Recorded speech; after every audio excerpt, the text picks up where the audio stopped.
सभी को नमस्कार। आज के वीडियो में हम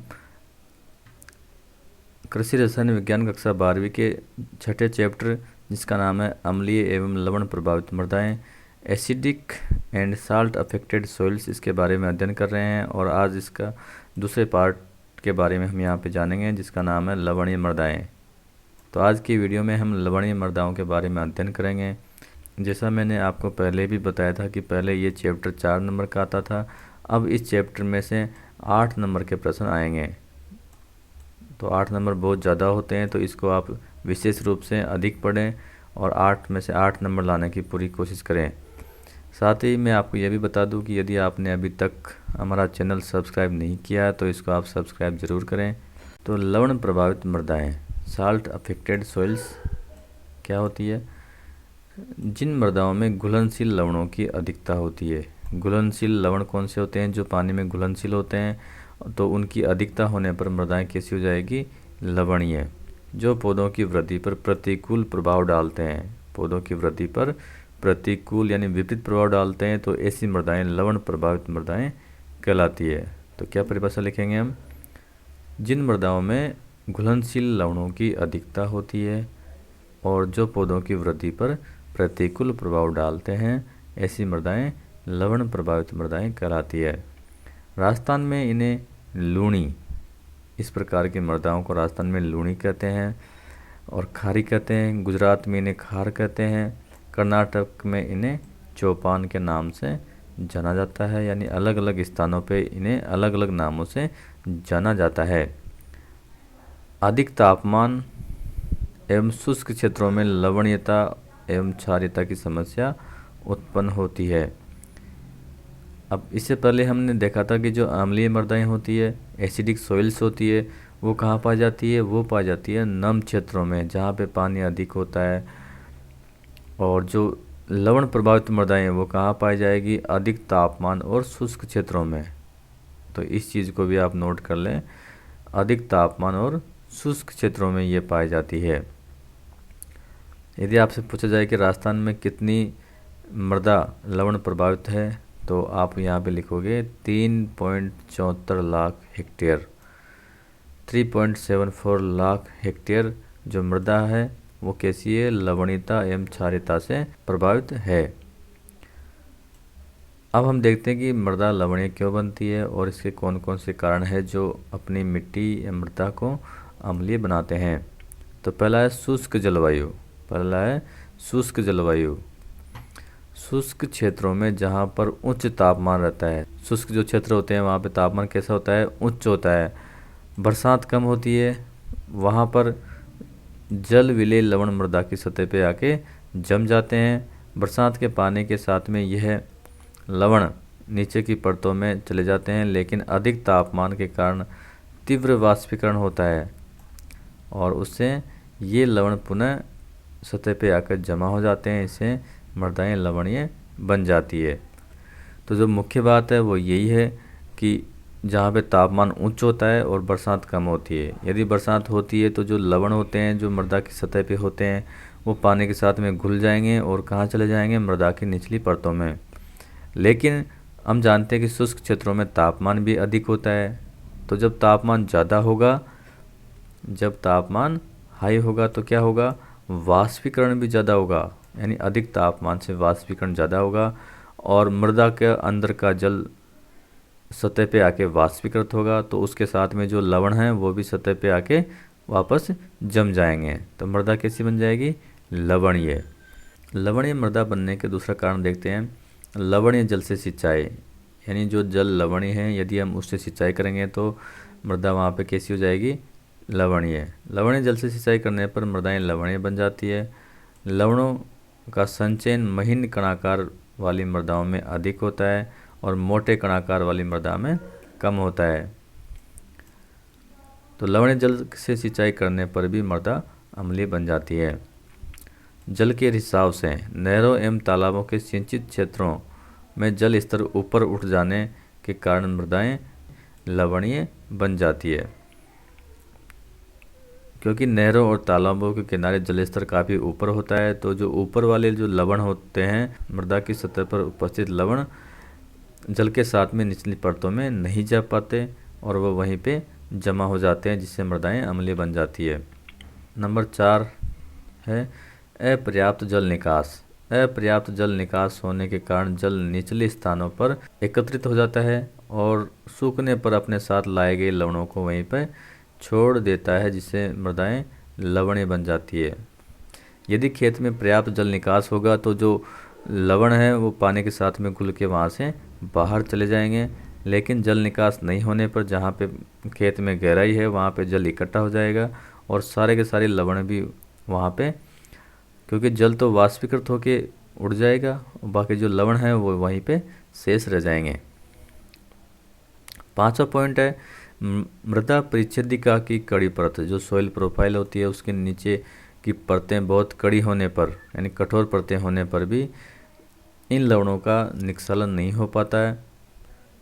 मृदा प्रोफाइल में कड़ी परत होने के कारण जल नीचे की तहों या परतों तक नहीं पहुंच पाता, जिससे विलेय लवण कड़ी परत के ऊपरी भागों में ही रहते हैं और वाष्पीकरण से तुरंत जमीन के ऊपर आकर एकत्रित हो जाते हैं। तो सॉइल प्रोफाइल में नीचे कड़ी परत होने पर भी लवणीकरण ज़्यादा होता है और लवणों की मात्रा जमीन की सतह पे जमा हो जाती है, जिससे मृदा लवणीय बन जाती है।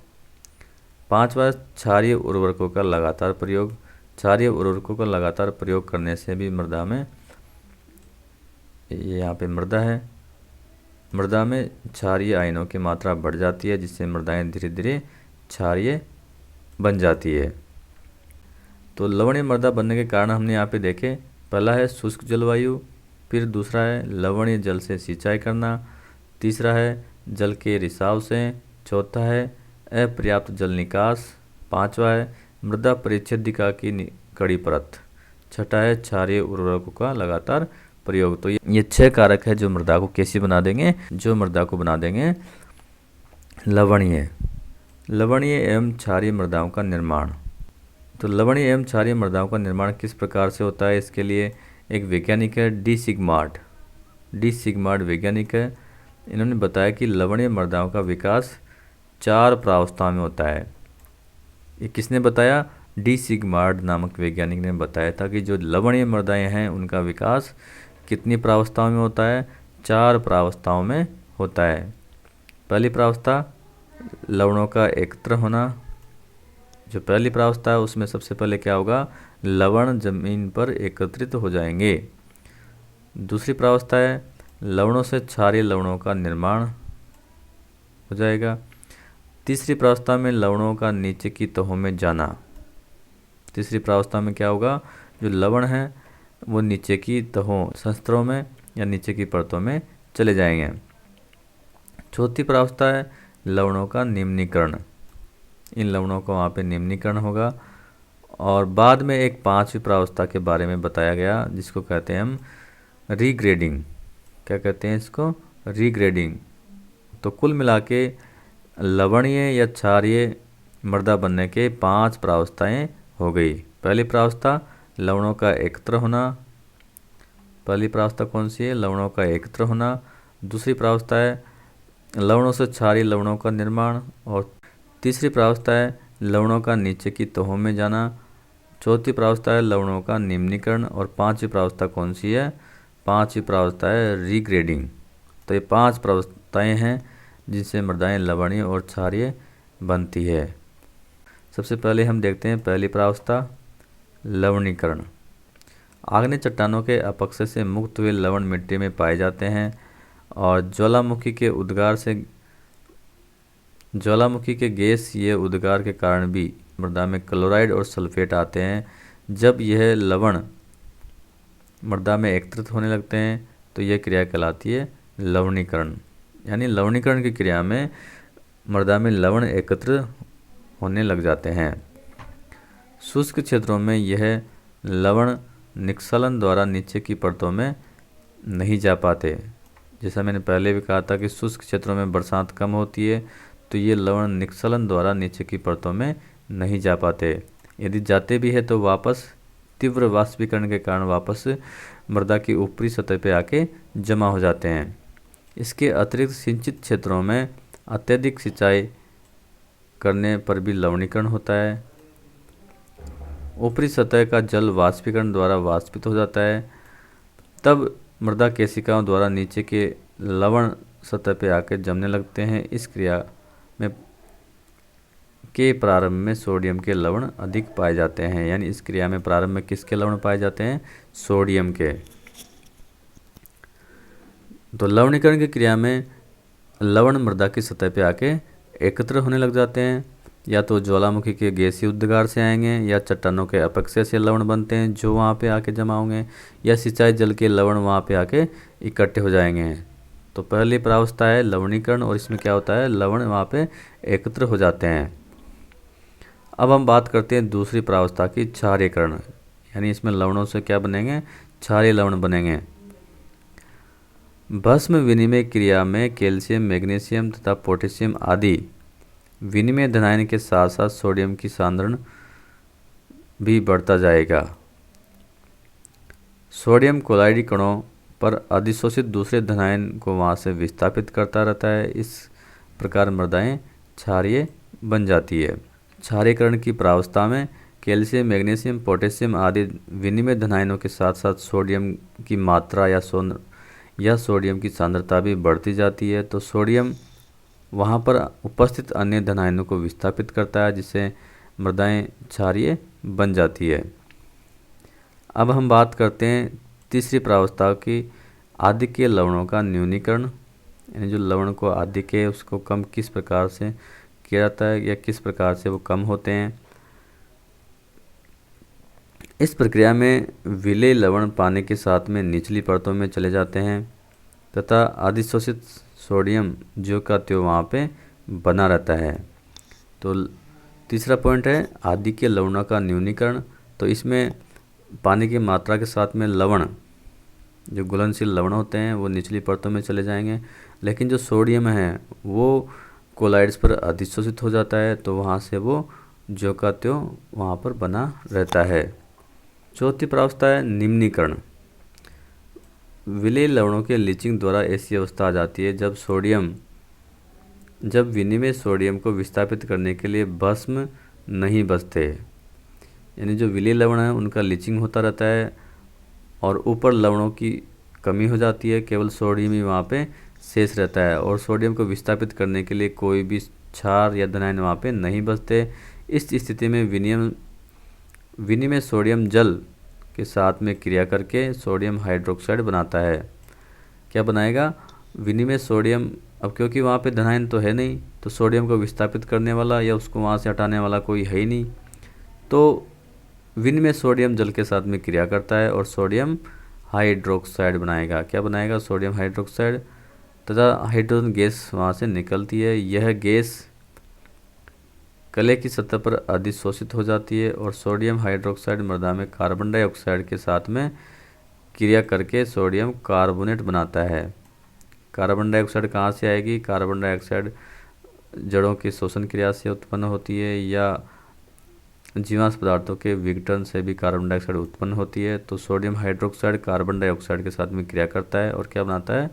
सोडियम कार्बोनेट, जिसका जल के साथ में लीचिंग होने के कारण यह निचली सतहों में चला जाता है। मृदा कोलाइड्स में सोडियम का स्थान पर क्या जाएगा? हाइड्रोजन आ जाता है।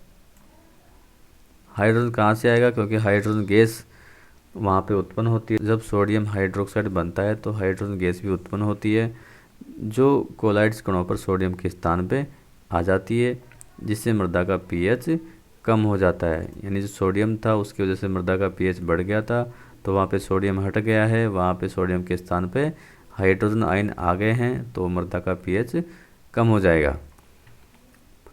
पांचवी प्रावस्था है रिग्रेडेशन। जिन मृदाओं में एक बार निम्नीकरण हो चुका है, यानी जो लवण है उनकी मात्रा कम हो चुकी है, उनमें पुनः क्षार एकत्रित होने लगते हैं और सोडियम लवणों की सांद्रता बढ़ने लगती है। इसे रिग्रेडेशन कहते हैं। वापस पुनः ये प्रक्रियाएं चलती रहती है। विनिमय सोडियम प्रतिशतता ESP, एक्सचेंजेबल सोडियम परसेंटेज, मृदा की संपूर्ण धनायन विनिमय क्षमता टोटल केटायन एक्सचेंज कैपेसिटी का कितना प्रतिशत विनिमय सोडियम द्वारा धारित होता है, इसे विनिमय सोडियम प्रतिशतता कहते हैं। यानी उसकी CEC के मुकाबले उसमें कितना सोडियम है, इसके परसेंटेज को ही विनिमय सोडियम प्रतिशतता ESP कहते हैं। तो ESP बराबर क्या हो जाएगा, एक्सचेंजेबल सोडियम, यानी विनिमय सोडियम जो किस में आएगा, सेंटीमोल प्रति किलोग्राम, ये इसका यूनिट होता है। तो इसमें लिखते हैं अपॉन केटायन एक्सचेंज कैपेसिटी यानी CEC का कुल कितना भाग विनिमय सोडियम द्वारा घेरा हुआ है, और इसके परसेंटेज को ही ESP विनिमय सोडियम प्रतिशतता कहते हैं। जब ESP का मान 15 होता है तब मृदा का pH कितना होता है, 8.5। तो जैसे जैसे ESP का मान बढ़ेगा मृदा का pH भी बढ़ता जाता है। ESP का मान 15 से ज़्यादा होने पर फसलोत्पादन प्रभावित होता है। तो ESP का मान कितना होना चाहिए, 15 से कम होना चाहिए, लेस देन 15, 15 से कम होना चाहिए। यदि 15 से ज़्यादा होगा तो pH फिर 8.5 हो जाता है, जो फसलों के लिए हानिकारक होता है। तो ESP का मान कितना होना चाहिए, 15 से कम। विद्युत चालकता EC इसको हम कहते हैं इंग्लिश में, इलेक्ट्रिक कंडक्टिविटी EC विद्युत चालकता। विद्युत चालकता से मृदा एवं पानी में घुलनशील लवणों की सांद्रता ज्ञात की जाती है। ये लवण पानी में घुलते हैं तो ये आयनों में विभक्त हो जाते हैं और जो विद्युत का चालन करते हैं। ये आयन विद्युत का चालन करते हैं जिसको कंडक्टिविटी ब्रिज के सहायता से मापा जाता है। तो इस चालकता को कंडक्टिविटी ब्रिज की सहायता से मापा जाता है। यदि EC का मान एक सीमा से अधिक होता है तो फसलों की पैदावार अच्छी नहीं होती। EC का मतलब होता है विद्युत चालकता, और ये जितनी अधिक होगी तो उससे ये पता चलता है कि उसमें लवणों की मात्रा उतनी ही अधिक है। उस मृदा में या उस जल में लवणों की मात्रा जितनी अधिक होगी उसकी EC या विद्युत चालकता भी उतनी ही ज़्यादा होगी। तो इसका मान ज़्यादा नहीं होना चाहिए। तो विद्युत चालकता का मान यहाँ पे होता है डेसीसाइमन प्रति मीटर, और इसको DS प्रति एम भी लिखते हैं, डेसीसाइमन प्रति मीटर। केंद्रीय मृदा लवणता अनुसंधान संस्थान करनाल हरियाणा। तो यदि ये इस प्रकार से आपसे पूछा जाता है कि केंद्रीय मृदा लवणता अनुसंधान संस्थान कहाँ पर स्थित है, तो ये करनाल कहाँ पर है, ये है हरियाणा में, तो वहाँ पर ये स्थित है। इसके अनुसार मृदाएं दो प्रकार की होती है, लवणीय मृदाएं और क्षारीय मृदाएं। ये किसने कहा था, ये कहा था केंद्रीय मृदा लवणता अनुसंधान संस्थान करनाल जो स्थित है हरियाणा में। और उसके अनुसार मृदाएं दो प्रकार की होती है, लवणीय मृदाएं और क्षारीय मृदाएं। तो पहले देखते हैं लवणीय मृदाएं, इनका pH कितना होता है, 8.2 से कम होना चाहिए। संतृप्त निष्कर्ष की विद्युत चालकता कितनी होती है, 4 डेसीसाइमन प्रति मीटर या इससे अधिक इसकी विद्युत चालकता होनी चाहिए। विनिमय सोडियम प्रतिशतता यानी ESP 15% से कम होती है। इसमें जिप्सम के अलावा अन्य उदासीन लवण प्रचुरता से पाए जाते हैं। तो लवणीय मृदा की क्या परिभाषा होगी कि pH 8.2 से कम होना चाहिए, विद्युत चालकता 4 से अधिक होनी चाहिए, ESP 15% से कम होनी चाहिए। दूसरी है क्षारीय मृदाएं, pH कितना होगा, 8.2 या इससे अधिक, विद्युत चालकता सीमा रहित हो जाती है इसकी। विनिमय सोडियम प्रतिशतता 15% से अधिक। मैंने आपको पहले भी बताया था कि जब 15% से अधिक ESP होती है तो वहाँ पे pH कितना हो जाता है, 8.5 से अधिक हो जाता है। तो इन मृदाओं में सोडियम कार्बोनेट और बाइकार्बोनेट लवणों की अधिकता होती है। इसी प्रकार जो US की लवणता प्रयोगशाला है उसके आधार पर मृदाएं 3 प्रकार की होती है। उन्होंने मृदाओं को 3 प्रकार की बताया था। अब हम देखते हैं लवणीय और क्षारीय मृदाओं में क्या अंतर होता है। तो ये लवणीय मृदाएं और इधर है क्षारीय मृदाएं।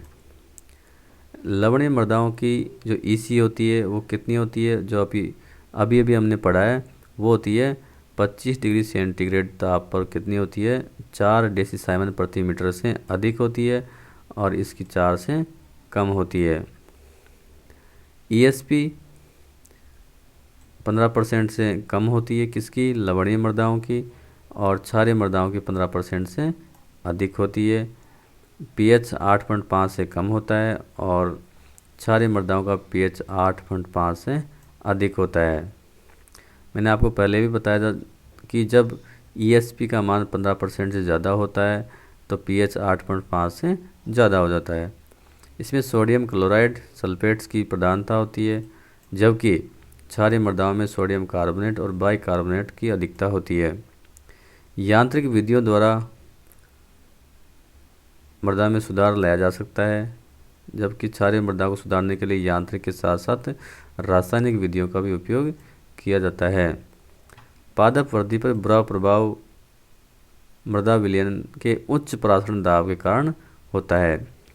यानी जब मृदा विलयन में लवणों की सांद्रता बढ़ जाती है तो फिर जल पौधों की जड़ों से वापस मृदा विलयन में आ जाता है, और मृदा में पर्याप्त मात्रा में जल होने के बावजूद भी पौधे जल की कमी दिखाते हैं और सूख जाते हैं। जबकि जो क्षारीय मृदाएं हैं उनका पादप वृद्धि पर बुरा प्रभाव मृदा विलयन के क्षारता के कारण से होता है। मृदा क्षारता एवं लवणता का पौधों और मृदा पर क्या प्रभाव पड़ता है, देखते हैं। सोडियम आयन की अधिकता के कारण अनुरणन से मृदा संरचना खराब हो जाती है, यानी जो मृदा कणों के जो समुच्चय पाए जाते हैं वो समुच्चय वापस बिखर जाते हैं और मृदा की संरचना खराब हो जाती है। थोड़ी सी नमी इसमें जुताई करने पर कीचड़, इस बात का आप विशेष ध्यान रखें। हल्की सी नमी में जुताई कर देंगे तो क्या बन जाएगा? कीचड़। और थोड़ा सा सूखने पर जुताई करेंगे तो क्या बनेंगे? फिर बड़े बड़े ढेले वहाँ पे बन जाएंगे। तो इसलिए जुताई कार्य में कठिनाई होती है। मृदा के भौतिक दशा खराब हो जाती है, जिससे वायु एवं जल संचार बाधित होते हैं। अब यदि उसमें वायु और जल संचार बाधित होते हैं तो कई प्रकार की क्रियाएं उसमें बाधित हो जाती है। सूक्ष्म जीव उसमें ठीक प्रकार से कार्य नहीं कर पाते हैं, और यदि सूक्ष्म जीव ठीक प्रकार से कार्य नहीं कर पाएंगे तो उसमें ह्यूमिफिकेशन, नाइट्रीकरण, एमिनीकरण, अमोनीकरण आदि क्रियाएं भी पर्याप्त मात्रा में नहीं हो पाती है, और कार्बनिक पदार्थों का विच्छेदन, विघटन भी उनका नहीं हो पाता है। अधिक pH होने पर फास्फोरस, जिंक, तांबा, मैग्नीज आदि की प्राप्यता कम हो जाती है। बोरॉन एवं मोलिब्डेनम अधिकता के कारण पौधों पर विषैला प्रभाव डालते हैं। वायु संचार में कमी के कारण सूक्ष्म जीवों की क्रियाशीलता पर प्रतिकूल प्रभाव डालता है। मैंने पहले भी कहा था कि सूक्ष्म जीव पर्याप्त वायु की उपस्थिति में ही क्रियाशील रहते हैं। भूमि में लवणों की अधिकता के कारण मृदा विलयन का परासरण दाब बढ़ जाता है, जिससे जल जड़ों से रिस कर मृदा घोल में चला जाता है और पौधे जल की पर्याप्त मात्रा होने के बावजूद भी सूख जाते हैं। ये मैंने आपको पहले भी बता दिया था कि जल जड़ों से वापस ज़मीन की तरफ चला जाता है, जिससे पौधे मिट्टी में पर्याप्त जल होने के बावजूद भी सूख जाते हैं। उच्च pH के कारण सूक्ष्म जीवों की जैविक क्रियाओं पर प्रतिकूल प्रभाव पड़ता है। जैसा मैंने आपको पहले भी कहा था कि सूक्ष्म जीवों की क्रिया और पोषक तत्वों की प्राप्यता मृदा में pH 6.5 से 7.5 के मध्य ही होती है। यदि pH इससे कम होगा या ज़्यादा होगा तो फिर ये क्रियाएं वहाँ पे प्रभावित होती है। लवणीय मृदाओं की पहचान कैसे कर सकते हैं? भूमि की सतह पर लवणों की सफ़ेद परत जम जाती है, जो आंखों से स्पष्ट दिखाई देती है, और पर्याप्त नमी होने के बावजूद भी जल की कमी पौधों में प्रदर्शित होती है। तो ये दो लक्षण हैं जिसके द्वारा लवणीय मृदाओं की पहचान की जा सकती है। कौन कौन से? एक तो ऐसी मृदाओं में ऊपरी सतह पर लवणों की परत जम जाती है। दूसरा, पर्याप्त नमी होने के बावजूद भी पौधे जल की कमी के लक्षण प्रदर्शित करते हैं।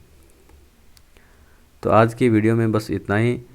अगले वीडियो में हम लवणीय और क्षारीय मृदाओं में सुधार किस प्रकार से होता है इसके बारे में अध्ययन करेंगे।